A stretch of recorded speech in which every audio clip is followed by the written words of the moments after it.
Welcome to the Low Carb MD podcast. No one is beyond help. No one is beyond hope.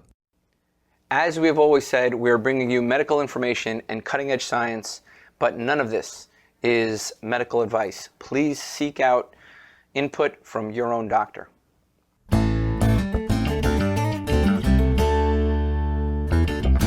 Hello and welcome back to the Low Carb MD podcast. We got a couple smart guys here. We're going to have a good discussion. I'm really excited about this. This has been popping up, and I wanted to do this discussion right away because Nick doesn't understand that there's a time difference between the East Coast and West Coast. So I get texts from him at like 4 a.m, 3:45 in the morning. Hey, what are you doing today? I'm working, dude. What are you doing?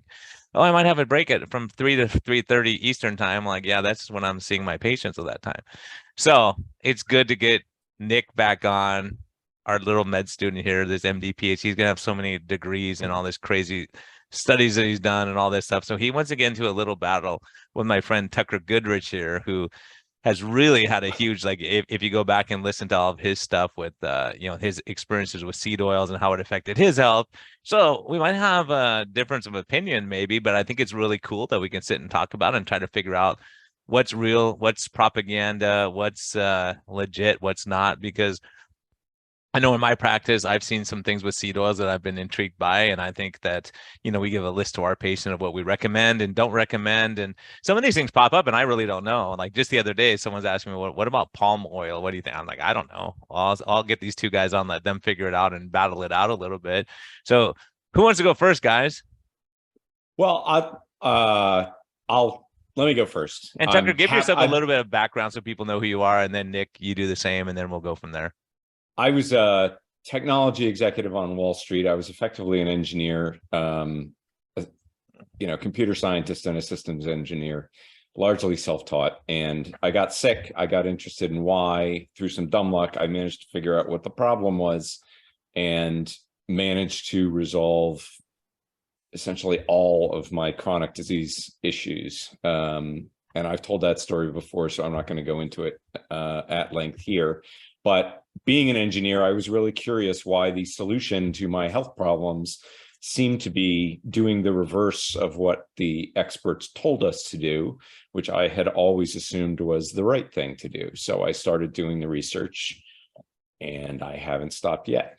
And I'm really happy to be talking to Nick about this because I've had people challenge some of my hypotheses, but generally the worst challenges have come from people who are, shall we say, operating in bad faith.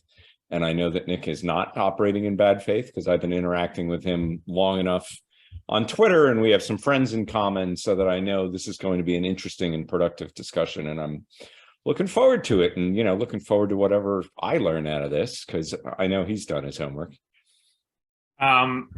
Yeah, well, with that's an interesting transition, because I actually probably haven't done my homework. And what I mean by that is you've kind of set this up, Brian, to be adversarial and as a sort of debate. I don't see it like that at all. My issue, and I think this is where we wanted to do this podcast, is I put up a thread about like where I think we should set limitations on claims that are made, certain hyperbolic claims around seed oils. There are a lot of claims that are made, and not by Tucker. Actually, I haven't identified any of Tucker's tweets that I've taken issue with, but by other accounts that'll say things like really just shit on like having any omega-6 in your diet, like the idea to really minimize anything with any sort of PUFA. PUFA bad, nuts bad. It's just kind of gotten out of control, I think. Claims that are being made like ketogenic diets are only effective because of the PUFA reduction. And that's so far from like, we shouldn't guzzle corn oil. And I think we need to kind of find the middle ground of what do the data say with respect to the effect of seed oils, which is a term we should really carefully define on health. Agreed. And then what areas need to be further explored. This is an area. Nick, you already violated our rule, man. You're supposed to say who you are first, and then we get into that. Is this a Harvard thing or what, man? Yeah, that was a good intro, though. So tell people who you are, and let them know your background, what you do, and all the dang stuff Brian you're is doing. picking on me a little bit tonight. No, my name's Nick. I am currently a medical student in my clerkship here at Harvard Medical School and Mass General Hospital. Before this, I did my PhD at the University of Oxford in ketogenics and neuro-metabolism. When I say I haven't really done my homework, I have to say I didn't realize how much work certain parts of medical school would be. So I haven't actually gotten to stay super up to date on a lot of the literature. So I'm not trying to position myself as a seed oil expert here. This is actually a great opportunity for me to ask Tucker some questions and learn. I think a pretty good, I have a pretty good bullshit detector, and some of the things that I've heard, some of the claims, I don't think are that substantiable. Again, not by Tucker, but just in general. So I kind of see that there's this opinion around just, I'm going to say seed oils, but by that in the social media sphere, I actually more mean just like PUFA. And the fact that is bad, period. And that's an oversimplification, obviously. Yeah, and I think for clarification, I think these are important things, right? Because obviously we don't want adversarial. We're not saying that. It's saying, hey, look, let's refine what we're saying. We could refine the oil if we want, right? So it's kind of saying, hey, look, in what cases is it beneficial? Is one case can be a problem? When is it an issue? Is it like, okay, is it a difference if I eat peanuts sometimes or I eat some walnuts? Am I worried about the oil in that? I mean, I agree with you, Nick. It's like you can get to such extremes where you make these blanket statements and you go, okay, for who? Like, are carbs bad for everyone? Like, okay, once you're a triathlete and you're running 300 miles this week, right? So there's a lot of variation. But if you're a 250-pound diabetic with your sugars and your A1Cs are 11, then you go, okay, then we got to have a different approach with you, maybe, right? We're all kind of in that ballpark. So I think saying, okay, let's start the conversation of saying, okay, like, well, do we have any disagreement here of is olive oil, coconut oil, or ghee? Are there certain things that we want to that we say, okay, it seems generally that this is a pretty good thing and we should include those things in our diet? Yeah, I think we probably do have agreements there. I mean, my personal lifestyle choice is to reduce processed seed oils as much as possible. I'm just not super neurotic about it, but I'll never like opt to cook with whatever corn oil. And I would try to avoid it in my diet, but it's also not something I'm going to get on my soapbox about. Maybe because I just don't know as much as Tucker. But in general, it's like, at least for me, there's an importance to picking your battles. I have a particular battle I'd like to pick within the sphere of metabolic health. Tucker's chosen another one, but I think as a community, sometimes people like to have opinions on too many things that are out of their sphere of expertise. Again, I'm not talking about Tucker, we're just talking generally. You're talking about me, man. Well, I get it. That's all a good. common human failing, and I'm sure everything's out of my area. It's not. I mean, it's not just. It's not. Seed oils is like nothing compared to some of the other issues that certain people in our community like to raise.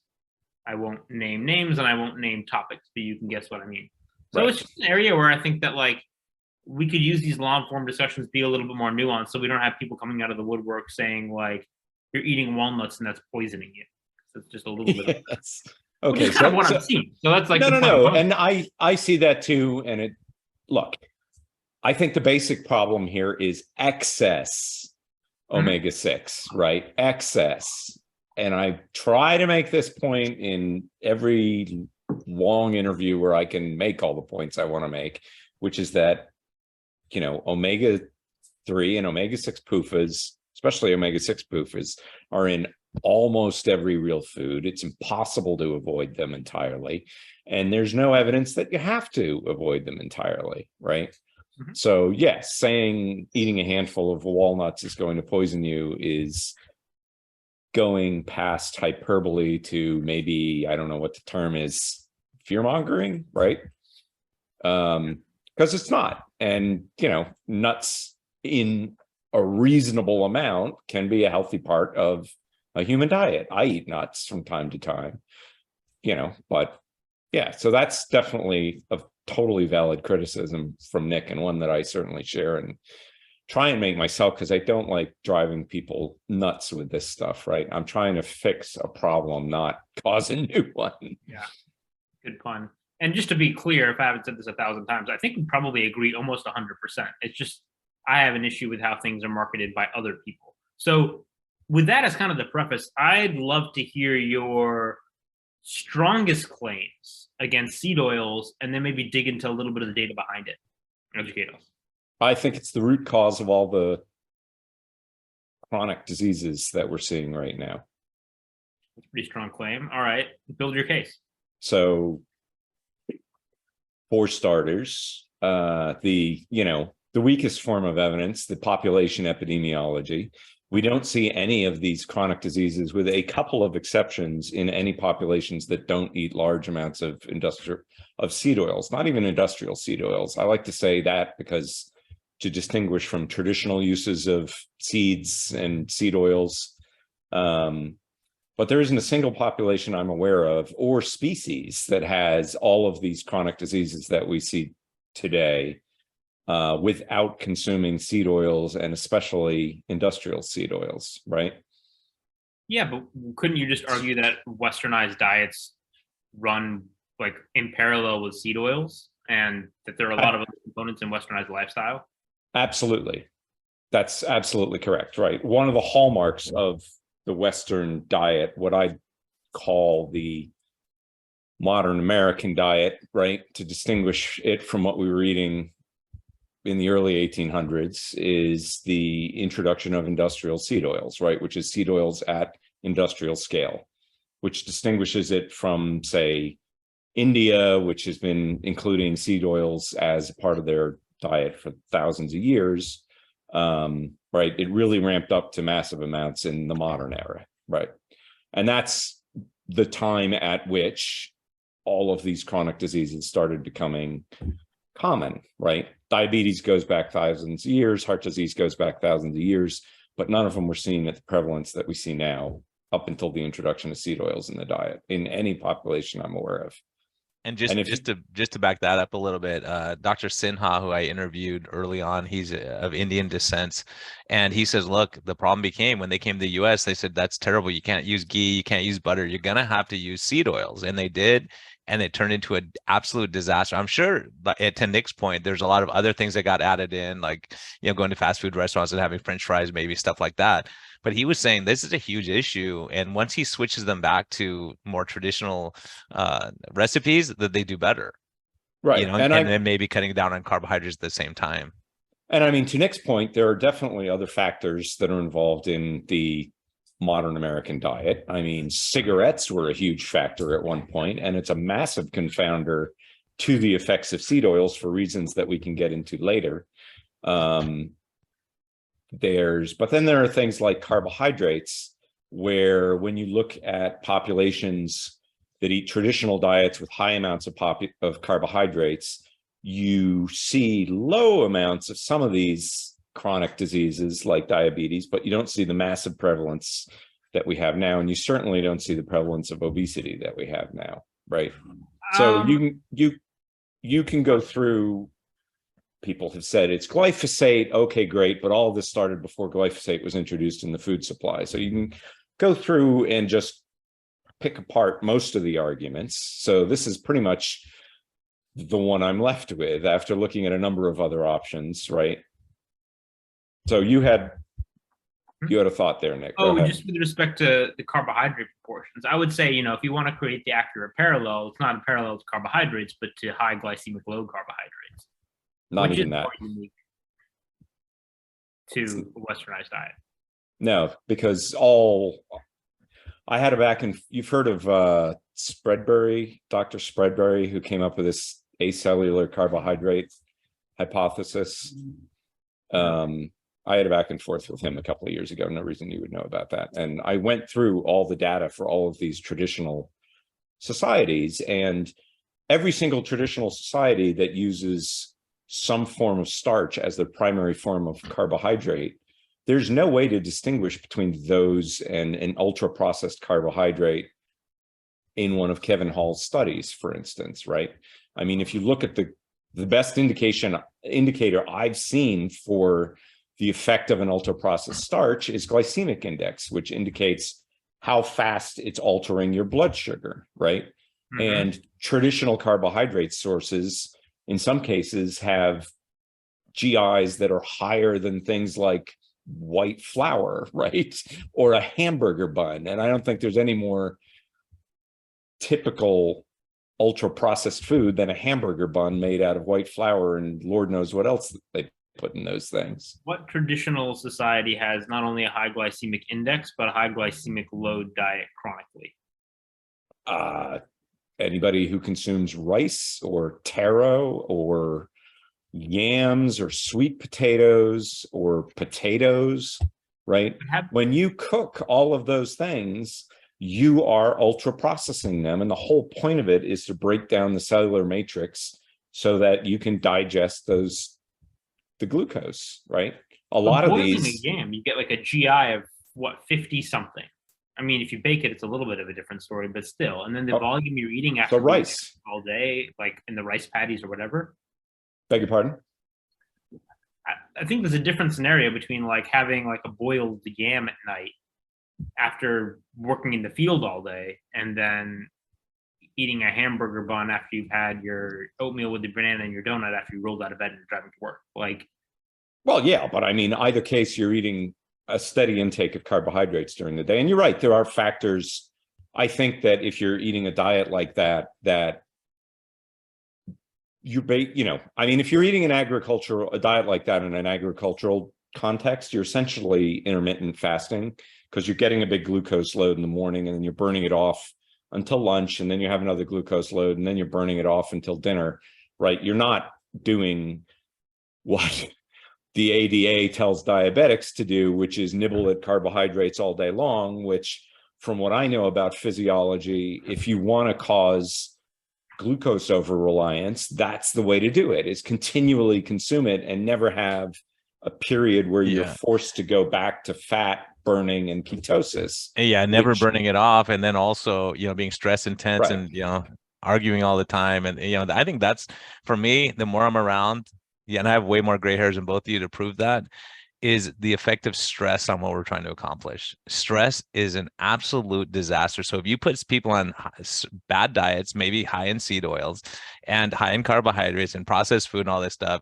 the perfect combination is to add in stress, right? And maybe even isolate them and make them, bitter with everyone around them and argumentative and all that, put them on Twitter all day. It's a setup. And so it's hard to differentiate all of these things, because a lot of times with the Western diet, we're also seeing the Western lifestyle. And I've always argued, look, it may not be the Mediterranean diet that's doing it. Maybe it's the Mediterranean lifestyle where they wake up and go, I'm not fishing today. Too windy. I'm going to go tomorrow. I'm going to help you build your roof. Yeah. Okay, cool. Come on over. They're not running around like arguing with the bank and trying to get money out and stressed out with their, rent payments and all that kind of stuff. What do you say, Nick? I would say, you just described probably the most obesogenic environment you could have, an environment where you're exposed to highly refined carbs plus seed oils plus high degree of stress. You know where that environment is? U.S. A med student or a nurse. Med student, yeah. Hospital. Oh, and you throw in sleep deprived, guess what? Yeah, I've been experimenting with my CGM. So I go, I'm going to purposely sleep deprive myself one night. And I was hungry all day. And it, Nick's true. When you're on call and the next day you're like, I'm hungry, man, all day. I'm stressed out. We're doing that study actually with a group that was just publishing some circadian research biology and cell metabolism. We approached them about doing a study on sleep deprived naive medical students before the surgery rotation. So we're going into like our 28 20s where you're just like on every other night. And we're going to see what happens on CGMs. Yeah, I can tell you what's going to happen. I know, but it's going to be a document. But it's good to document. Anyway, smart guys do that stuff. So what about seed oils in the mix? So, I'll tell you just from my clinical experience, what I see, what's interesting is, and I don't know what the seed oil is in particular, but all the time I'll see people doing great on their CGMs, which I monitor closely. And all of a sudden, Thursday night, their sugars are crazy. I go, what did you do Thursday night? I just had a salad. That's all I had is a salad. Really? What kind of salad dressing do you have? Right. And so it's amazing. I think we can agree. I'd be shocked if the answer wasn't, I don't know, whatever the restaurant had or something like that. It could be what the restaurant or my sister-in-law made it or whatever. And you look and go, find out what it was. And most of the time it's going to be these really bad seed oils. And we pick it up on the CGM, and maybe there's no long-term health detrimental effects from it, but I don't see that when they're using olive oil. I don't see when they're using coconut oil. I don't see it. As a matter of fact, I've been trying out Ben Bickman stuff to keep him honest, and the health code, and it has avocado oils, olive oil, ghee, and my sugar does not spike and my ketones don't change when I use that. I saw they have macadamia nut flavor. Is it good? Do I have to try? Oh, it's really good, man. I throw some coconut in that, and I'm stoked all day. Yeah. As a matter of fact, I'll tell you, I'm actually partial to the vanilla, and I didn't think I would. I was like, I'll just have that one day. And I was like, that's really good. Anyways, he doesn't sponsor this podcast. It's my other podcast. But that being said, what I'm saying is Ben does good work. So it's always good to mention him. Yeah, he's one of the best guys on earth, and that's why I had him sponsored, because he's the salt of the earth, right? Like Yeah. Redmond's. So, anyways, getting back to the topic, I think, but I'm saying, I wonder if his product had, canola oil and safflower oil, if I would have the same response. I'm not going to try it because I'm not a glutton, but that would be something to really look at, because I had zero, and he has a high omega-3 to omega-6 in it, right? So I feel comfortable with that. But it's one of those things you start looking and you go, okay, let's just step back for a second. What about the problem with rancid oils, right? Like a lot of the people say, oh, I just use olive oil. Yeah, it's been sitting in it and it's contaminated. Tucker, you probably know more about this than anyone maybe, but all the adulterants and all this stuff they do, and they go, yeah, it's healthy. Well, I mean, there's two kinds of olive oil. There's olive oil, and then there's fraudulent olive oil, which is 80% of the market, and that's a big issue, right? Mm-hmm. So let's just stick with real olive oil. Real olive oil is typically on the low side in omega-6 fats, right? 14%. And beg your pardon? 14%, the linoleic acid, I think. From 2 to 21%. So it's actually a wide variation. Mm-hmm. And it's just naturally, avocados have the same issue. Depending on where the tree is in a grove, it can have a different fatty acid profile. But it's got a lot of MUFA. It's pretty stable. It's not going to go as bad as some of the other things. And it comes packaged, ideally, if you're getting extra virgin olive oil, in a more natural form with the antioxidants that it was put on the tree with, right? So all that's good, right? And then you get into all the fraudulent olive oil where they combine it with soybean oil and some chlorophyll to make it look green, and you need a laboratory to tell the difference, I've been told. I mean, the tests, you're right. I think it's about 80% are fake, at least in the US market. It's better in Italy, but it's still like 50% in Italy.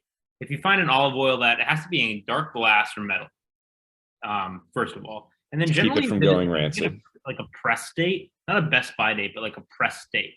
Right. Of the olive within about 2 years is probably pretty good. But the real test is if you can do the cough test. You just take a little shot of the olive oil and it should make you cough. The oleocanthal polyphenol in the olive oil should make you cough, which is why the world's best olive oils are called 2 cough oils, because they should make you cough not once but twice. That's something I learned today.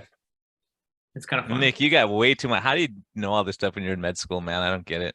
Well, this is pre-med school knowledge. All right, I'll give it that to you. Olive oil snob.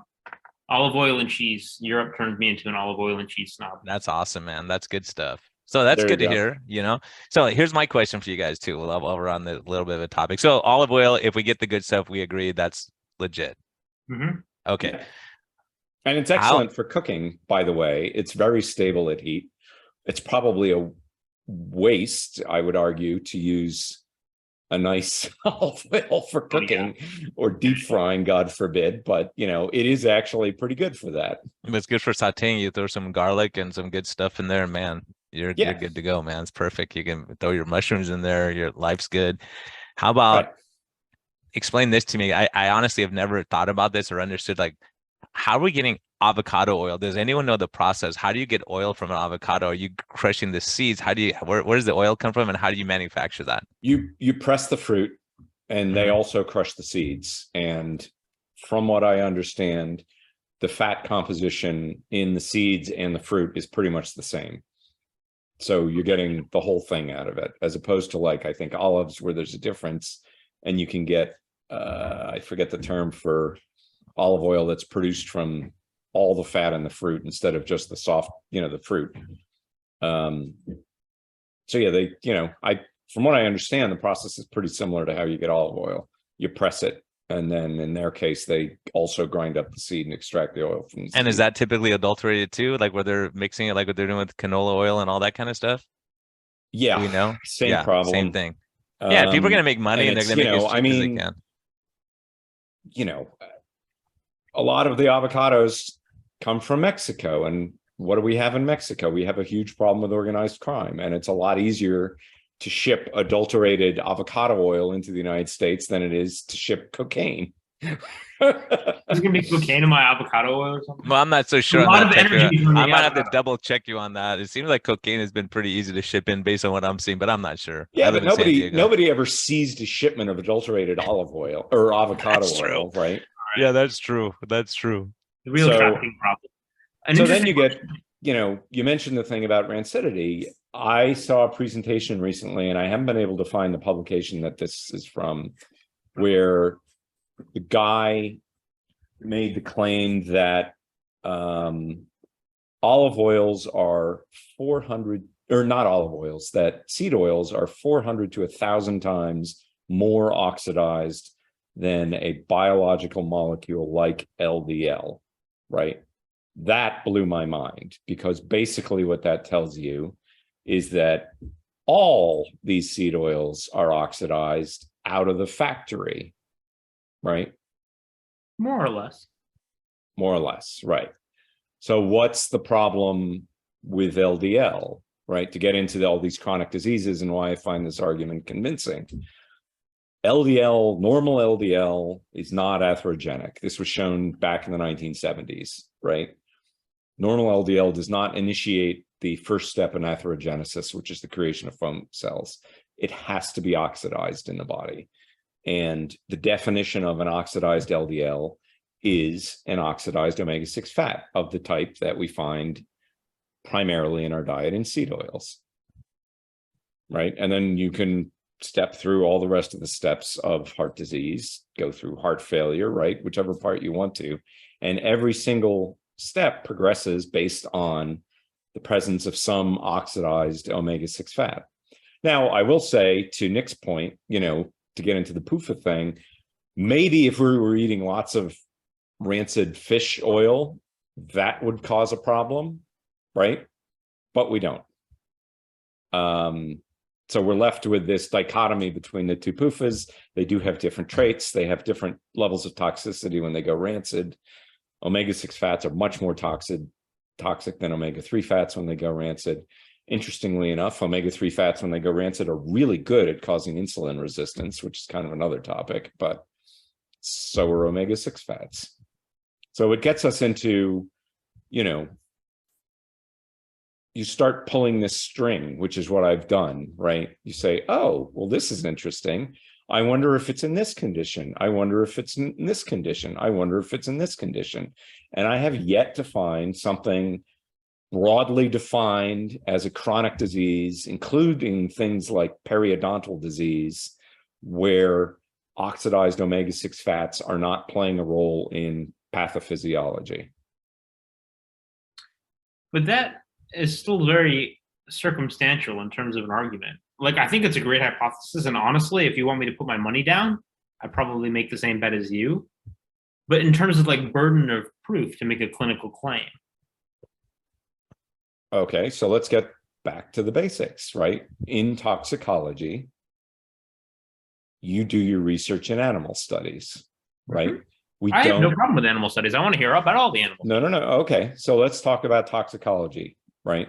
Because this gets to the burden of proof, as you said, because I also often hear, okay, there are no RCTs for this. Well, in humans, there are some, right? For like cardiovascular disease, there are some, unfortunately, with a high background level of seed oil consumption, because they were done in Americans. But when you're talking burden of proof in toxicology, you do the animal studies first. And if you're proving toxicity there, you don't progress then to a human RCT, right? Mm-hmm. That's where you stop. And for instance, one seed oil in particular is mustard seed oil, which is banned in the United States because of animal toxicology studies, because of a fat called erucic acid, which is found in mustard seed oil and also in rapeseed oil, which is why the two of those are illegal in the United States, right? We have canola oil, which is a version of rapeseed oil where the erucic acid has been removed, right? So because it causes cardiac lesions, or it's thought to cause cardiac lesions, right? So it's sufficient to have good animal data to say that something is toxic in humans and we're going to ban it under US law, right? Under US law, anything that's shown to be carcinogenic in animals is banned automatically from the food supply when somebody presents that claim to the FDA, right? So we're left with, okay, great. Well, canola and soybean oil, which if I remember correctly, are the two largest volume oils consumed in the United States, and two of our primary cooking oils have both been demonstrated to cause lung cancer in animal models, right? Not just once or twice. And then we have, why were trans fats banned? Trans fats weren't banned because of an RCT in humans. They were banned because of animal models and then human epidemiological evidence that correlated the damage to cardiovascular disease, or correlated the link to cardiovascular disease. And that was after they pulled out coconut oil, saying that was killing everyone, right? Because it was a saturated fat, and they switched everyone over to trans oils. Right. And I mean, yeah, pretty much. And other things like tallow and, just a brief aside on how idiotic that whole thing was. When you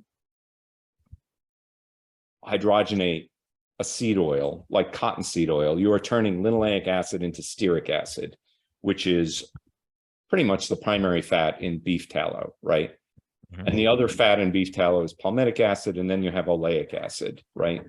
So 2 of those 3 fats are pretty healthy, and the only trans fats it has are the natural trans fats that are thought to be beneficial, like conjugated linoleic acid, right? So they basically, on a scare, because of a bit of palmitic acid, they banned these things and gave us all these trans fats, which have been known to be harmful since the 1950s, by the way.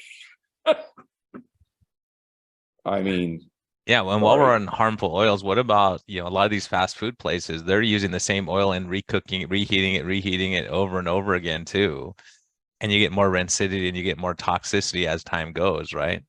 Right. And that's, now we're getting into Martin Grutfeld, who I interviewed for Zero Acre did a Future of Fat Summit a year ago. And I interviewed Martin Grutfeld, who's done a lot of the research on that starting in the 1990s. And, back to the lung cancer problem, right? If you fry in these fats, especially interestingly enough, back to the PUFA argument, the most carcinogenic fats in a seed oil are actually the omega-3 fats, because they're much more susceptible to oxidation, right? And that's why they've proven it with canola oil, because it's got a lot of omega-3 fats in it. And he was one of the guys who did that original research. And, the US National Toxicology Program, at the request of the National Cancer Institute, analyzed these 2 chemicals, 2,4-hexadienol from omega-3 fats and 2,4-decadienol from omega-6 fats. 2,4-hexadienol from omega-3 fats in frying oils, they called clearly carcinogenic. And then 2,4-decadienol, they didn't bother to do the analysis. They just said because of its structural similarity, it's expected to have the same effect on the body as 2,4-hexadienol. So that's what happens when the engineer speaks. We all, us docs, look and just go, "What do you think? Is that right? Does that sound right to you, Nick?" I mean, I buy the arguments, but again, it's a matter of. So. Go ahead. Yeah, sorry. Go ahead. No, I was just going to say, there's a difference between a substance being sufficient to induce a particular phenotype, particularly in an animal model, and it being the root of all chronic disease. You know what I mean? There are a lot of things that are carcinogenic at different levels. I think black pepper, even at some level, is carcinogenic. I believe you very much, but in terms of the order of magnitude effect in the human population as compared to other features. Sorry about that. My puppy is chewing on the furniture. Yeah, you got to protect the furniture, man. Sorry. That's how we roll in this podcast. They should be barking and stuff to really make the effect. So maybe you could add that in later. Don't say that. You'll jinx me.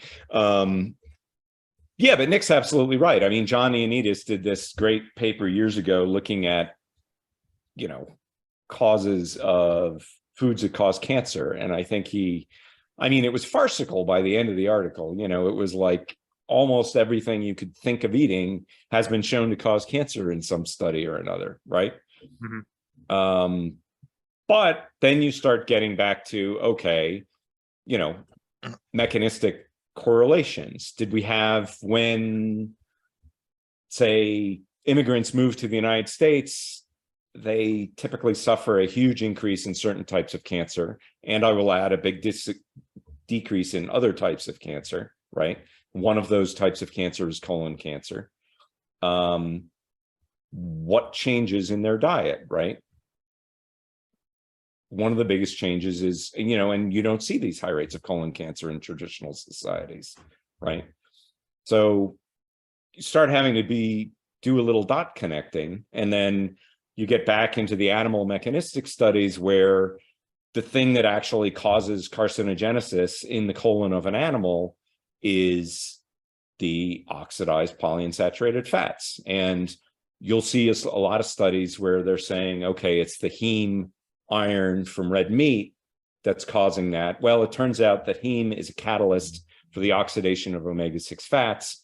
And if you take fecal water, I mean, God bless the people who do these studies, Nick. One day I will bow down to you when you come out with one of these horrible experiments. So they actually take the fecal matter out of rodents and separate it into heme-containing water and rancid seed oil-containing water, and then treat cells with it and see which one stimulates carcinogenesis, right?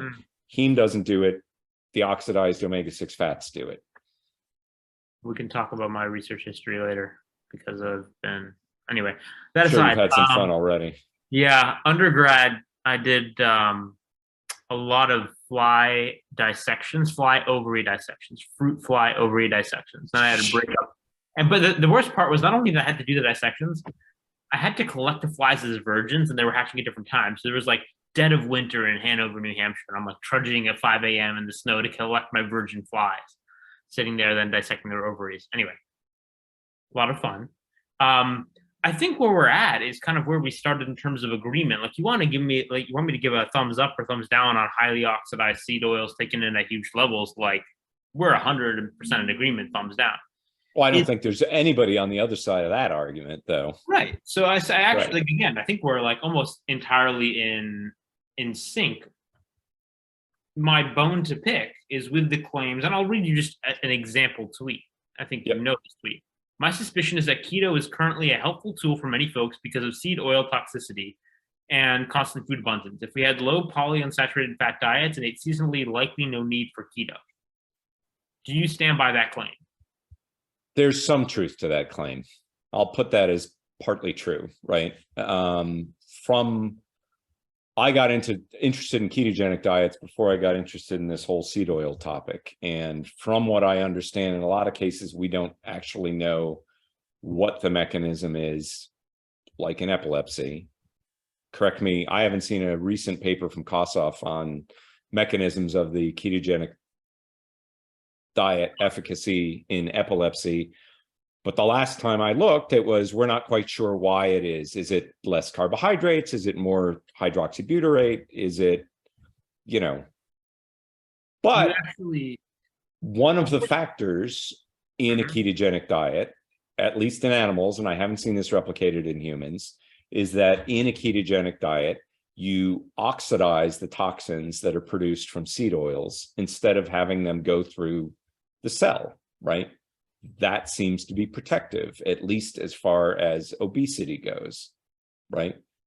I'm not sure if I would argue that that's the mechanistic effect, like the way by which ketogenic diets, particularly against obesity. But that aside, in terms of just some of the mechanisms, because it has been pretty sussed out, there are definitely microbiome effects on GABA transmission. But a lot of these effects are mediated specifically in the brain by ketones as a biomolecule themselves. So it's the ketosis is doing something. And we know this because there are thresholds for different people, including people who are on higher PUFA diets. And I've known people, at least anecdotally, to actually be targeting PUFAs in order to get higher ketones, because then there's more therapeutic effect. And PUFAs, at least omega-6 PUFAs, are more ketogenic than other fats. So that makes sense. If the ketones are your mechanism of action, then that would be a logical thing to do. But the claim is that the ketogenic diet works because it's a low PUFA diet, a low omega-6 diet. And so if you look at the animal models, you see different animal ketogenic diet compositions tend to have different effects on animals, right? You see some that are actually cause weight gain. I've seen that with Crisco keto diets, which hopefully no human is actually trying to do. And then you see other keto diets that cause weight loss, like what you see in humans. But in the mouse models, their lipid metabolism is so different. You feed mice saturated fat ketogenic diets, they will overeat and become obese. Humans won't do that. Have you seen the Alfheim studies? No.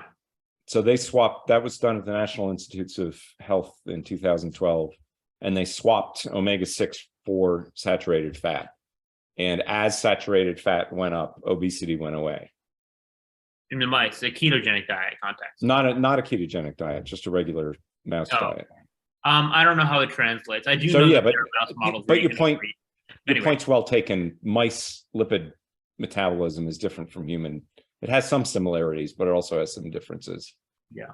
I guess the point there is just an isolated example where I don't think a claim can be substantiated. There are absolutely therapeutic effects of ketogenic diets that rely on the ketones, and it's not a PUFA reduction scenario whatsoever. That's probably a PUFA increase. Yeah, and I think there's so many unanswered questions still, right? If I take someone with seizure disorder and I say, okay, just eat a standard American diet and I'll give you some exogenous ketones, I don't know that we've ever shown that there's any benefit of that. I think there's a combination of things where it's not natural to have a high insulin level and a high ketone level at the same time. It's not physiologically normal, right? That's an abnormal supplemental state. ketones you're talking If you're about. supplementing with exogenous ketones, yes, totally different than if you're. It's just like the same thing. If we go back to the Accord trial and they go, oh yeah, the tighter we control the sugar, the worse the patient did. They all cause mortality, heart attack, stroke, but they were using insulin and medicines to lower the sugars. If you do the lifestyle, it's completely different. Right.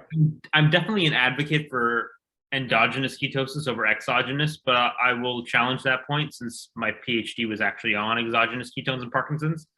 And while the trials, the larger scale ones, were truncated because of the pandemic, and the one trial I was able to complete, we were able to see in a double-blinded crossover manner improvements in physical performance of Parkinson's disease with exogenous ketones, for example. Now, epilepsy, but there are definitely independent effects. Even on a standard diet. Be a bigger effect? Yes, I think it would. But the ketones have an effect. I think in And I know in neurodegenerative diseases, one of the reasons that the ketones have an effect is because they're bypassing a damaged complex 1, right? They're bypassing glucose metabolism. At least in Alzheimer's disease, not necessarily Parkinson's, but yeah. Right. So but either way, there's not a detrimental effect that we're seeing, right, from being a ketogenic diet from these neurodegenerative conditions. No. Yeah, and I think that's an important point too, because brain energy. We're seeing a lot. I'm seeing when Tro and I started talking about depression, anxiety, stress, PTSD getting better on a ketogenic diet, addictions getting better on a ketogenic, people flipped out, and now the science is solid on that. But do you think that's because of seed oil reduction? Or do you think that's because of No. I'm thinking the beneficial. I don't know. If my patient gets better, I don't really care why. I want to know they're getting better. So if my demented patient starts getting better, it's like, hey, you want to, because Tucker's good looking, I don't care. I'll take it, man. If my patient gets better, I'll take it. Yeah, it doesn't matter. But I think there's so many things where we're splitting hairs, in the medical community where you go, no, it's not the ketones. Well, I don't know. I just know my patient's getting better and when they're in ketosis more. But I'll say, and I think we would agree too, is if you have someone like Sean Baker on a carnivore diet, his ketones are not going to be at a higher level as someone on a high fat ketogenic diet necessarily. But he's not using it for the use case a lot of people are using it for. If he had epilepsy, I don't think he'd be improving. No, what I'm saying is I'm seeing a lot of people, and I can't explain it. You guys may know better than me, but I see. Okay, that's kind of off topic, but I mean, yeah. Again, back to Kossoff, he's, the knock I think that Nick is implying here is that he's eating too much protein. Sean Baker? Right. I mean, we know, I'm actually not making that claim per se, but in terms of being in ketosis, well, we know his ketones are high. He's kind of mentioned that before. Right. That's the only connection I'm I'm claiming that like for a therapeutic ketogenic diet and the condition of epilepsy, we probably would want elevated ketones, and his are not elevated. Why are they not elevated? Probably because he eats a lot of protein, I would guess. Okay.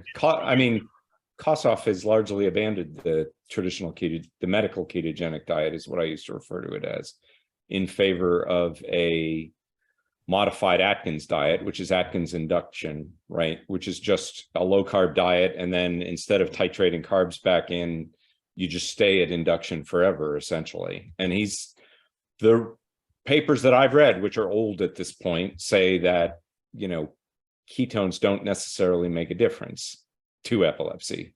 Those diets are still ketogenic. The ones that are they are still ketogenic, but they're not excessively keto. They're not, they're not that super 85% fat diet is what you're saying. It's like a more it's not per se a dose response, and you don't need to be on a 4-to-1 ketogenic diet, which is 90% fat. That I'd agree.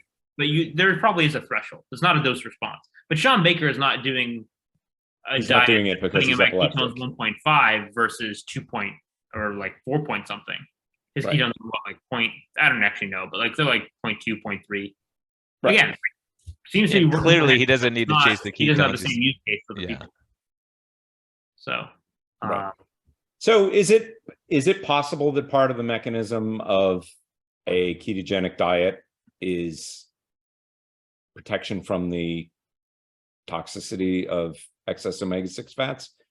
Because they're being oxidized, you're saying? Because the toxins are being oxidized instead of going out and damaging proteins in the mitochondria and the rest of the cell. I think that's a plausible multifactorial model. I think it's a very interesting hypothesis that I think has legs.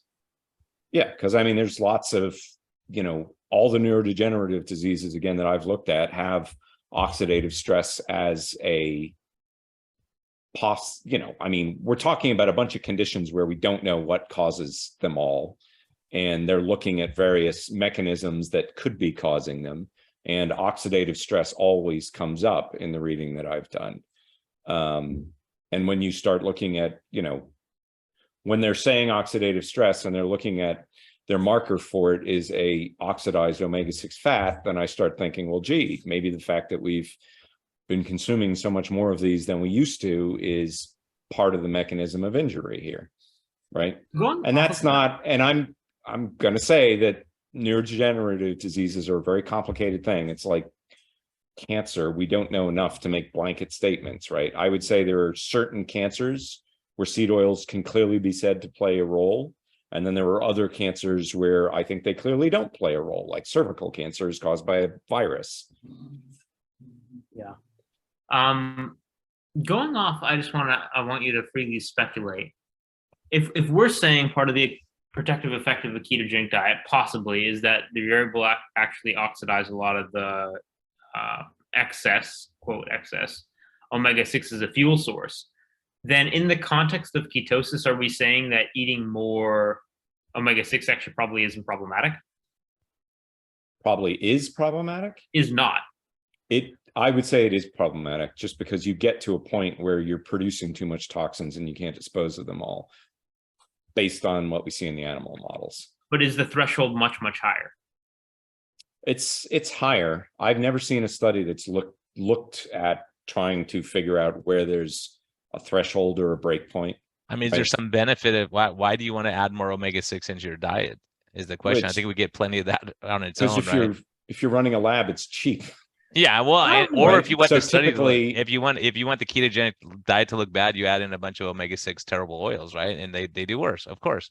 No one recommends that do exactly that, right? And like you see hypertrophy, cardiac hypertrophy on a ketogenic diet, and I immediately think, okay, that's omega-6 toxicity on the heart, and we have animal models where that is the consequence of omega-6 toxicity. Right. I actually do think it's a relevant question to ask, because if you're oxidizing them more readily, you can actually then PUFA skew your ketogenic diet in order to raise ketone levels, which can potentially have a therapeutic effect and be interesting. So as an N=1, I've played around with different fat sources. And in about within like less than 24 hours of fasting, like 20 hours, if I finish my day with 3 tablespoons of sesame oil and I've been pretty active, I can get my ketones above 6. Yeah. Which is like the equivalent of several days of fasting, which is interesting. And- I can feel it. I can tell you before even measuring, like, my ketones have hit a certain level, just because it affects my like mental processing in a certain way. So you can Right. see how one could actually use that phenomenology to biohack in a desired way. Well, Yeah. one of the neatest biohack studies I saw was, despite some of the known connections between oxidized omega-6 fats and cancer, they took a model where they pumped rats orally full of omega-6 fats and then used radiation, right? They're basically using it as a chemotherapy. And then, because when you target omega-6 fats with radiation, they break down into these highly cytotoxic substances to cancer cells. When I first read that paper, I was furious. And then after a little while, I was like, this is actually brilliant. Because you could certainly, if you had cancer, go on a high omega-6 diet for a couple of months, which I don't think is going to have any real harm to you, and then use that as a background for radiation therapy and then stop it at the end, right?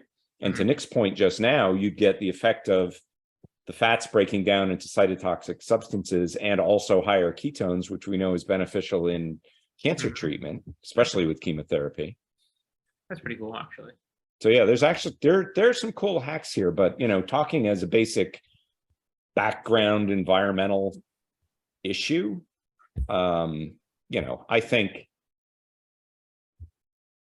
think reducing them, and it doesn't sound like we disagree here. Reducing them, even if you're not frying with them, is probably beneficial, just because of the demonstrated effects of toxicity that we have in multiple different animal models. So let's for the poor people who aren't scientists out there, and they're going, look, you guys, I'm looking at this keto muffin, I'm looking at the keto stuff, and they go, okay, it has sesame oil in it. Do we avoid that, or is that okay with you too?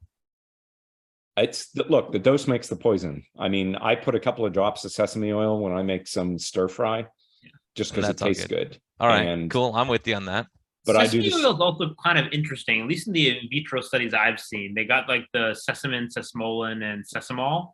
Yeah, there's some pretty powerful antioxidants in there. Protected against oxidation. It's kind of, as a particular oil, is fascinating to me.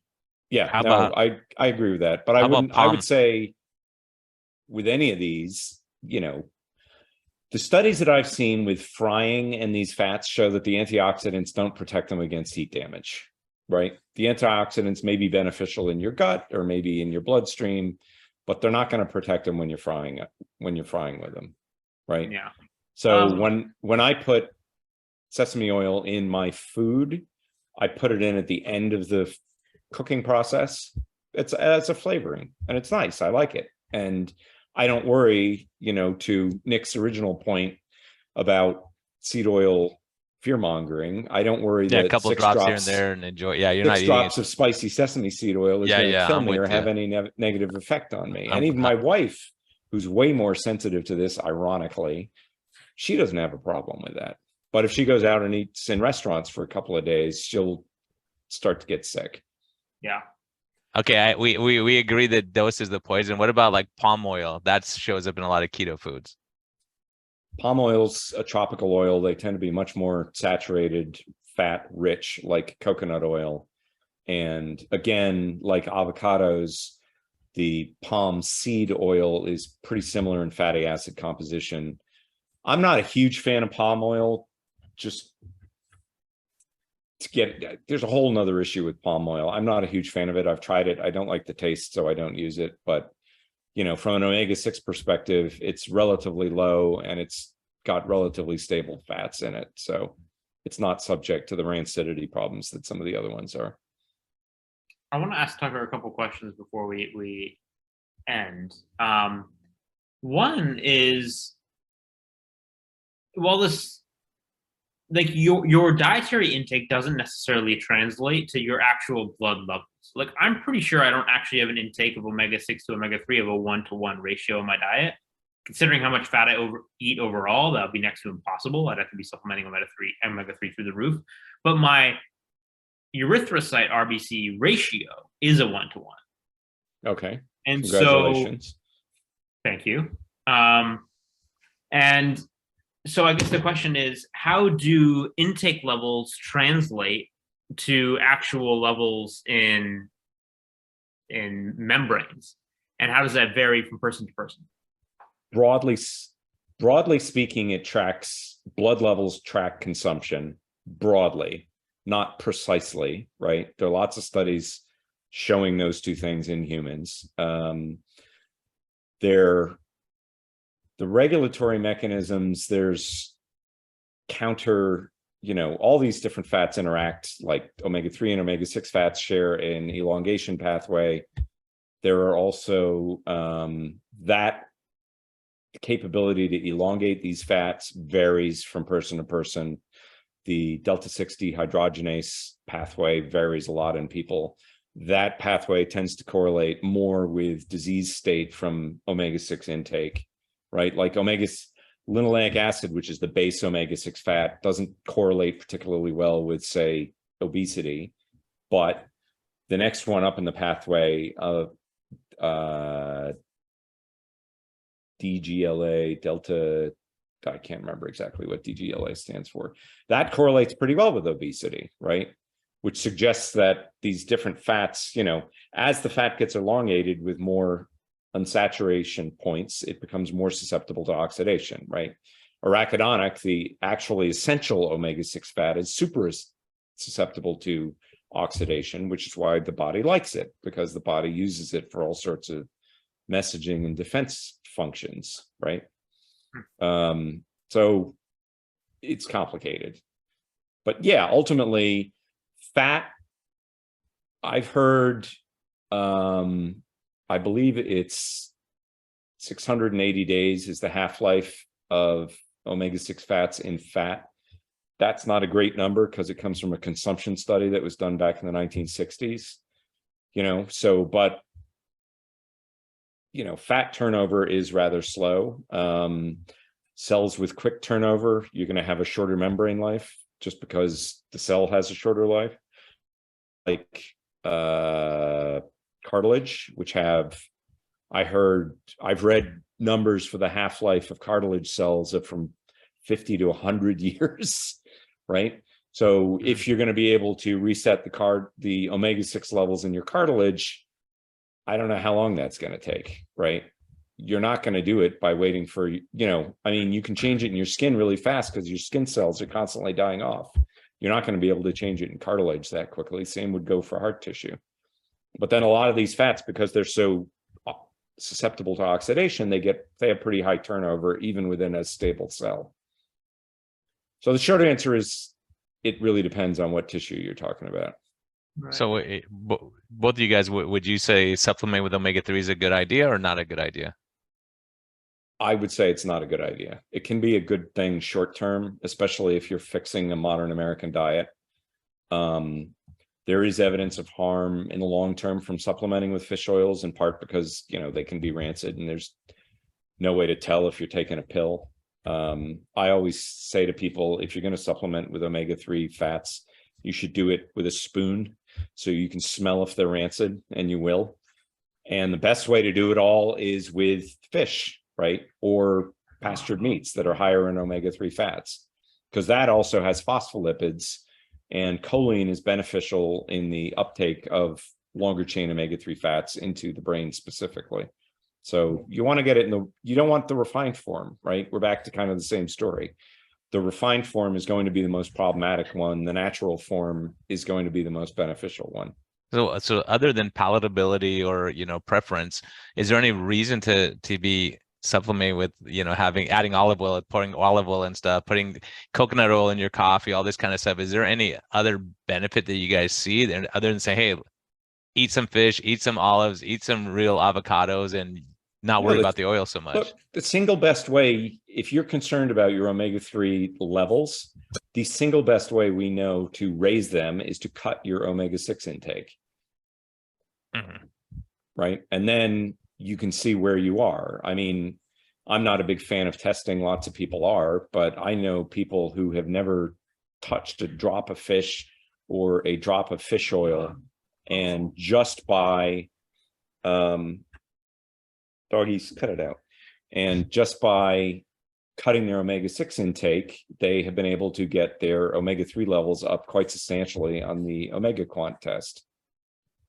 I'd add a little caveat to that. Again, I think that there's a degree of bio-individuality. Some people, for example, will ApoE4 carriers, it's the Alzheimer's risk allele. They will oxidize omega-3 a lot faster and take it up into the brain a lot more when they're young. And in these populations, you actually might need a little bit more omega-3 as substrate, and it can be really hard to get enough from the diet if you're wanting to get like what are thought to be pretty protective levels, so like more than 2 grams per day. And you run into issues eating too much fish because your mercury levels can actually start going up, even if you're eating low trophic level. So I think there are some people that might benefit from supplementation, but in terms of getting good source, I think that also can be a huge issue. I, knowing my genotype, do supplement. I use Nordic Naturals, which I've heard good things about for years. Yeah, and also to your point, the krill oil you can use in combination with the triglyceride form because of the high phosphatidylcholine content. So again, better brain uptake. Obviously, best go-to is just eating fish, but even like I eat fish every single day, it still gives me, if nothing else, peace of mind. Now, we don't have Alzheimer's prevention trials because that would take too long, 30, 40 years, but I don't necessarily think it's a harmful practice as long as you kind of do your homework and get good sourcing. Is it necessary for most people? No, I don't think so. Right. Yeah, I agree with that. Anything else you would point people to that are trying to pick out these foods that they're trying to, eat real food basically and stay away from as much as processed food as possible? Well, I mean, were there malnourished people before the modern era? Yes, but it's a pretty good heuristic just to say any food that became popular in the last, I'll say, 150 years, you should put a question mark next to it. And that would get you to processed white flour, to seed oils, to probably lots of chemicals and stuff. I mean, I follow a paleo diet, but I'm not vehement about it. I think that I've taken most of the low-hanging fruit out of, in terms of problematic elements in the modern diet, out of my diet. And I don't go super crazy worrying about the rest of it. I don't eat everything organic. I eat organic dairy because I think it has a better fatty acid composition than, industrial dairy. And that's demonstrable, but I don't worry about organic vegetables, for instance, for the most part. I can't tell the difference when I taste them, whereas I can tell the difference with dairy. So that's, it comes back to the old black box analysis, right? We may not know all the details in the processes of what's going on in the human body, but if you're eliminating foods that were introduced as people got sick and you're going back to foods that were around when people didn't have all these chronic diseases, that's probably a pretty safe heuristic for the most part. Yeah, I like that heuristic. And I appreciate in this conversation that, the Tucker Goodrich has revealed that he will have a little bit of sesame oil and some nuts every now and then. I think we align on almost everything. It's just a matter of how I see these issues marketed. And it's not that I'll tell you the reason certain hyperbole does bother me is because I feel it detracts from the ethos of those who are actually trying to have a nuanced conversation about other issues, because people like to generalize. And then, at least from a young researcher's perspective, it actually makes it harder to pursue research when you have people going out saying avocado oil is bad for you because it has 10% PUFA, which is not what either of us have said here. And hopefully people can hear that. But yeah. Yeah, I think it's important. So many people buy avocado oil mayonnaise. I don't eat a lot of it because I do like keeping my PUFA levels low, but I also like the way it tastes on my sandwiches. Well, that's a problem. And people listening, I've seen it so many times where it says, hey, this mayonnaise is made with real olive oil. And it says 1 drop of olive oil on the back and all safflower oil. It's amazing. I mean, it's just, the marketing is unbelievable what we're seeing, The marketing is pretty dramatic. I was very gratified, I have to say. All right, I'm going to get in trouble for this, but I'm going to do it anyway. I was shopping today very quickly during my lunch break, and I went to the I was getting some yogurt, and I saw this. I don't know if you can see it on my phone. Usually they're trying to market Mush. something. It says whole rolled oats and almond milk, but it's called mush. I'm like, Mush. that's like Soylent. accurate. Why? Who picked that name? I don't know, but I'm like, well, at least they're being honest. Rolled oats and Yeah, it's almond milk mush. sounds like mush, and it's called mush. Hey, since I have you two smart guys, what do you think of the croissant diet? When people go up on their stearic acid, is there any benefit to that? Do you think that gives satiety and helps with weight loss? Well, Oh, I it's mean, not, look, never touch that. objectively, that's basically, if you look at what the French diet was or the Swiss diet, they were eating a lot of carbohydrates and a lot of saturated fat, and nobody was fat over there. I mean, Nick, you probably traveled around Europe. The obesity rates are way lower than they are here. And they are, in fact, eating croissants all the time. So it's kind of a funny stereotype. I think the problem is when you're an American, particularly, and you've got a high tissue level.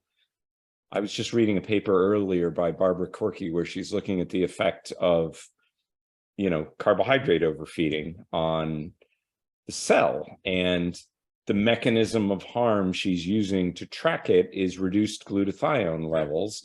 And the easiest way to reduce glutathione levels in a cell is to increase the level of oxidized omega-6 fats, which every American is stuffed full of. So I think you get back to context, right? That we know the croissant diet works great if you're French or Swiss. I'm, a quarter Swiss. And you've been eating that way your whole life. Yeah, you're metabolically healthy. You're not trying to do it from a right. But totally if you're metabolic standpoint, if you're diabetic and you start eating a lot of that, I don't think it's going to do you well. And I've heard of a lot of people who put on a lot of weight trying to follow the croissant diet, because in order to do that, you have to get, in my opinion, your tissue, your body composition back to a more ancestral type, where you're not going to have these problems of, toxins introduced in the modern American diet causing problems when you're eating these foods that should be harmless. Nick, what do you say, man? The croissant diet, I can't imagine a more fatty diet, like FAD, fad diet. Yeah. Croissant diet. That's all I have to say. If it works for somebody, then good for them. I'm a little bit skeptical, but it's not something I've researched extensively. So, well, it was, he started as a hypothesis and then people started doing it. Whatever. It's not something I'm particularly bothered with. But yeah. Anything else we should touch upon? Hey, you want to talk about the protein energy stuff? Or you guys want to talk about this energy per bite type stuff, or is that a huge can of worms that we're opening? It's another topic that I don't know how we have if we have a ton of time to discuss it. Just give a brief overview. What's your quick elevator speech summary on that? Yeah, just a quick one and just throw it out there and then we'd be done. Sure. Well, I just think there's been a lot of discussion recently over diet doctors pivot towards focusing on satiety per calorie. And I'm going to say this, but I want to say it with the big caveat that the main proponents of that aren't here to, one, defend themselves. And actually, two, I had a discussion with them just earlier today, Andreas and Ted Naiman, about the model. We had a great discussion. They were very open-minded, heard me, I heard them. But the hypothesis as it's been presented is that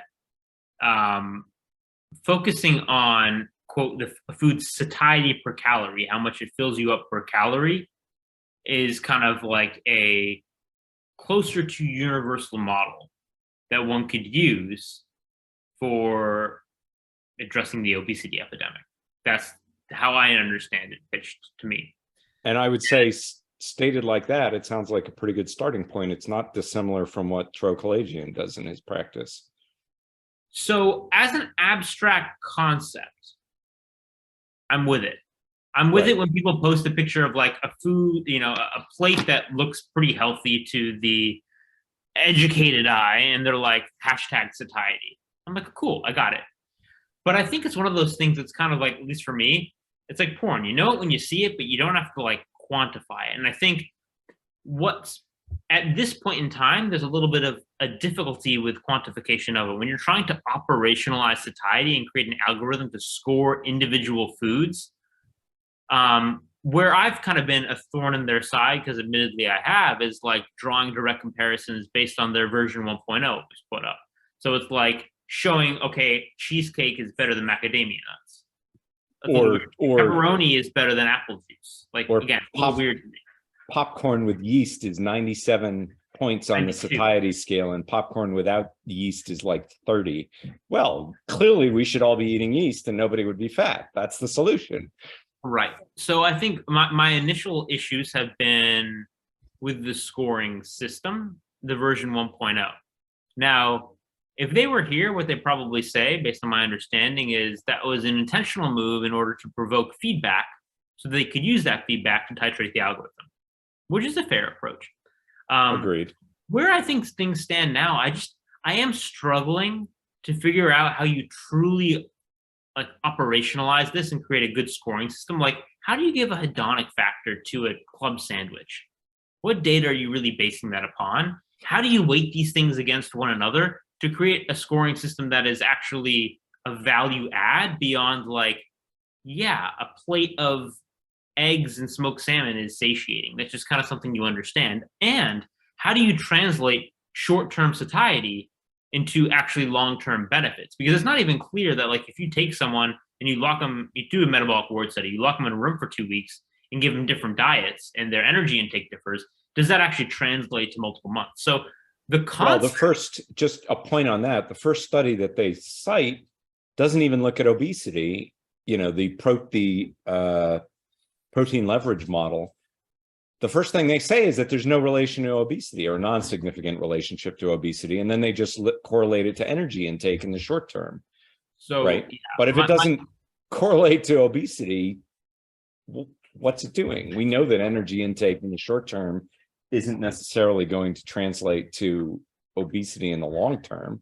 right. And I think that's where some opinions differ. I Yeah. think a lot of people think that, yeah, there's a direct inverse relationship between satiety per calorie and obesogenicity of a food. I'm not sold on that premise to begin with. And then there's the operationalization issue of actually, how are we going to score this accurately without creating a whole new empiric data set, which I think we need to do.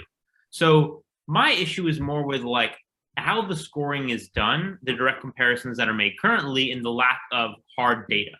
My suggestion has been to kind of, I mean, it would be pretty easy to design a study to test the hypothesis, even if you wanted to just, so like, for example, my suggestion earlier today was you could take the satiety per calorie version 2.0 that's already had kind of a lot more input from the community.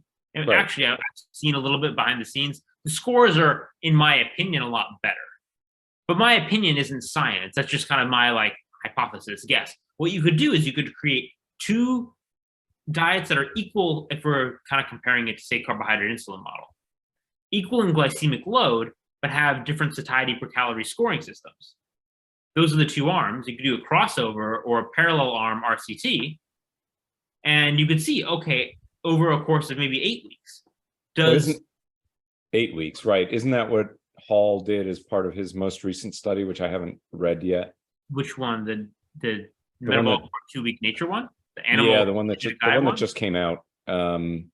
He had a protein, because he was sold on the protein leverage idea after an earlier study he did where he saw an effect, and then he tried to test it a little bit more in the latest one, and it was kind of, it didn't always work. He saw it in some cases, but not in other cases.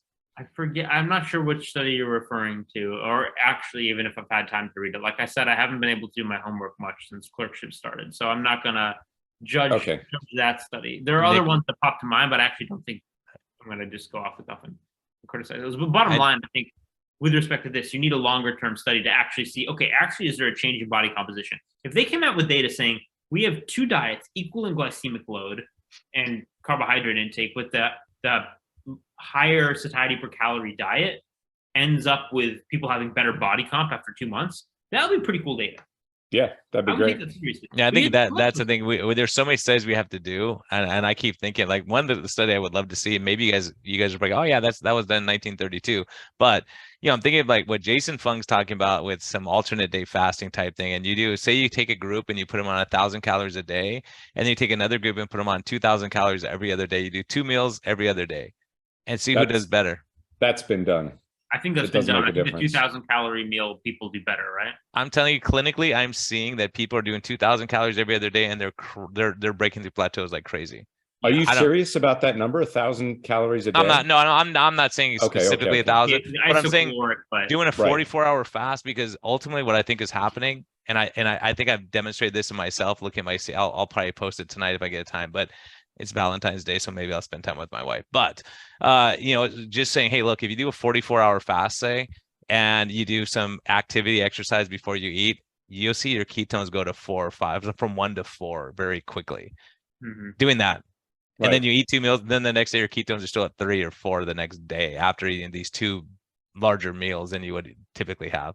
So I'm seeing patients clinically do very well, because I think ultimately, what everyone's going to realize is what Ben Bickman's talking about, what Jason Fung's talking about, is how do you, like, ultimately what I find is when people cannot lower their insulin levels down, whether it's chronic pain, stress, sleep, whatever we talk about, they have trouble losing weight. But if you can monopolize lowering that insulin, how do you do it? Get enough sleep, get your rest, don't hate people, all that kind of stuff. But fasting and stay off Twitter, cutting your carbohydrate. Yeah, that's actually in my talk, stay off Twitter and Facebook. And, I'm seeing people, and especially getting the stress. And what I find is when they're fasting a little bit more here and there, like maybe changing it up. This is coming from a guy who did 1 meal a day last year and did not lose weight. Like, okay, Right. there's something wrong with this model for me. It doesn't work for me. Other people do great. So if I turn into a 36-hour fast, my ketones go from 0.8, what I normally run, it'll go to 3. Easy. Right. But that's, that gets back to something that we talked about before we even started this, is Kevin Hall's SGLT2 inhibitor study, which is, without getting into it, it basically makes you pee out glucose, right? And it's used in lieu of a low carb diet to treat diabetics, right? They should be on a low carb left diet. and right, very subtly. I've been noticing it. I just want to say that. Beg your pardon? So you've been dropping puns left and right throughout this, and I've been noticing. Very good, man. I noticed it I too. have? What was the pun? Well, that one was in lieu of, like going to the loo. In lieu, peeing. Oh, Yeah. Boy, that was totally inadvertent. You've been dropping a few. I've been like, Okay, well, at any rate, but the point of that study was that people peed out glucose. They didn't know how much glucose they were peeing out, obviously, but they compensated for it, right? When they were eating, even though they, and that there's this, there has to be, what that study shows us is that there's some sort of calorie mechanism, right? I've heard people say there's no calorie detector. Well, it seems that there is, and that all of this stuff that we're trying to do is trying to fool the calorie detector. And I just don't think, unless you're continuously starving yourself, which isn't fooling the calorie detector either, I don't really see how this stuff is going to have a massive cure for obesity, because at some point you're going to catch up the deficit, right? Now, that said, I do think that there are definite health benefits to what you're describing, Brian, from an intermittent ketosis standpoint, right? If you have high insulin. Now, let me say that if people are very insulin resistant with high insulin, even if if you it's don't normal, have high insulin, maybe it's not as big of a deal.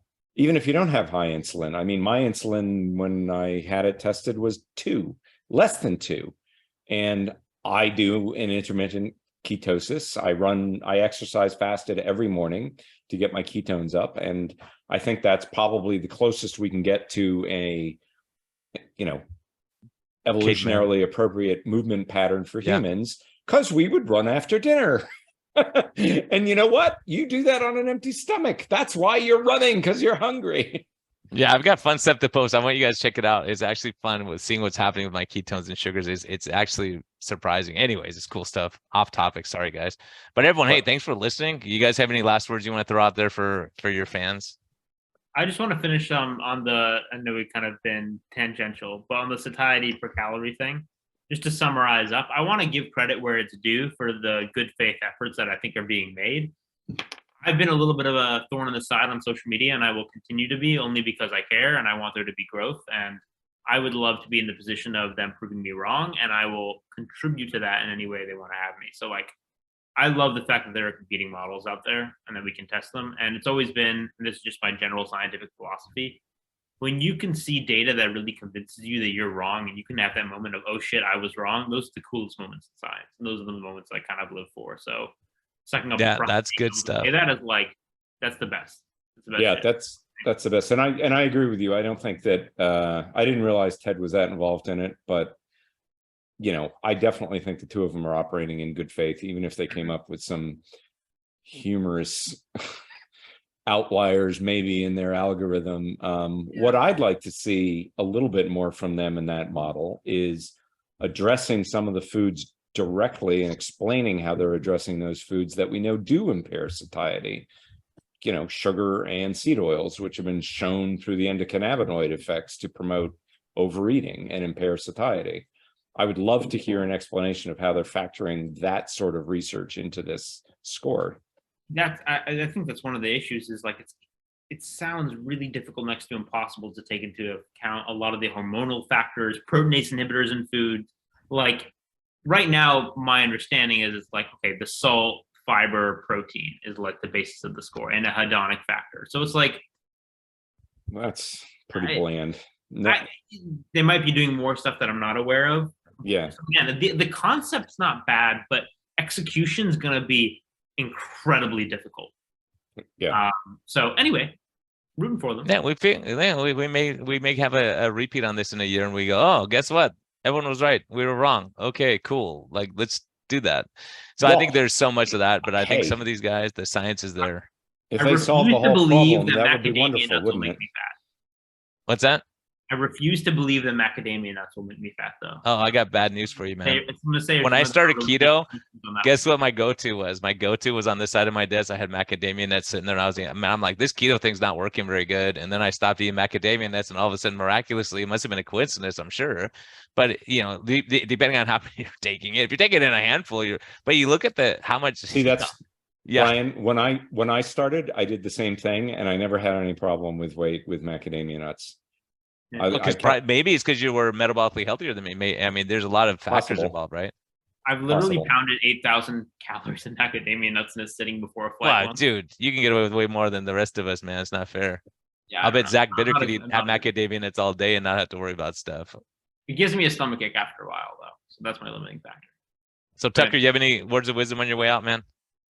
No, I think this was great. I'm happy to finally have the chance to chat with Nick face to face, even though it's only over Zoom. I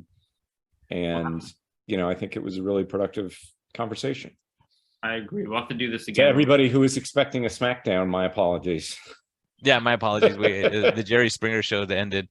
Next time we'll bring on Tro, and then we can get in some fights here. Yeah, there we go. No, I mean, it's been great. It's great that you guys are, we can hash it out, see where we have common ground, and say, okay, let's try to figure this out. So I'm glad you guys got this done, so Nick doesn't call me at 3 a.m. for a few weeks.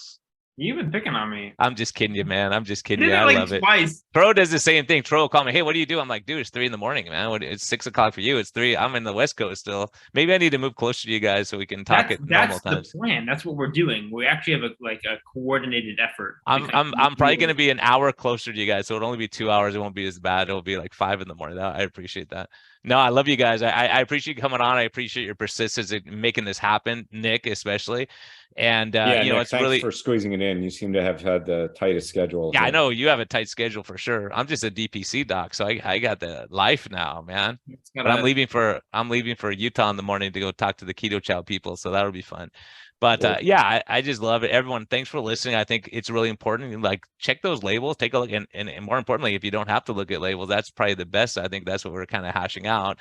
Eat the real food, enjoy life. Don't stress out too much, get together with people and hash out your differences and talk about it. So thanks for sticking with us. I know there's a long podcast, but it's an important topic because oils are we're going to be arguing about this forever. And I think it's just kind of throwing it out there and saying, hey, look, the less processed, the fresher you can get. If you can get to the source and you know what's in it, you're going to be a lot better than just flipping a coin and being lucky. And I can tell you, if you flip the coin on the salad oil dressing aisle, it's gonna be rough. So make your own. If you can, just make your own. If you can find a good source, do it, and that takes a lot of the, then you don't end up all messed up like Tucker used to be back in the day. Yeah. And so, yeah. People don't understand how easy it is to make a salad dressing. It literally takes a couple of minutes with a fork and a little bowl, and you can have something that's better than anything you're going to get at the supermarket, whether you're using an olive oil base or my favorite is sour cream base. My favorite is making homemade Caesar. Ever do that? Just a tin of anchovies, a little garlic, Parmesan cheese, and then like salt and pepper and olive oil. Put it in a blender. Best Caesar you'll ever have. Really? In a blender? Ooh, boy, Yeah, that that's sounds good I like stuff, to do man. with roasted garlic. You just take the whole clove, chuck it in the oven for a while, and then you can squeeze the cloves out. Oh my God, roasted garlic Caesar, delicious. Okay, I'll give that a shot. That sounds Good stuff. delicious. Tucker, man, I think they separate us on Twitter. I don't see you at all, and you don't see me at all. I don't think. I see man. you. I see you.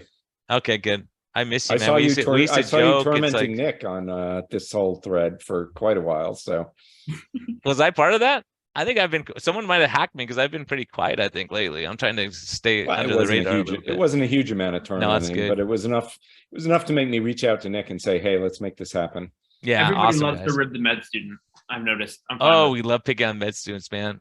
Yeah, I yeah. get It's that's what we live for, man. We go through this training. Now it's your turn, buddy. Well, I mean, hey, if I know. Tro's not Especially when they're around- smarter than us, it's even better when we. Yeah, that's the thing. That's the worst. Could you imagine? I just have to, in closing here, I can't imagine being the attending and then Nick's on my team going, oh, Lord, he's going to ask me all these questions. I'm not going to be able to answer it. And I'm supposed to look smart. What do I do?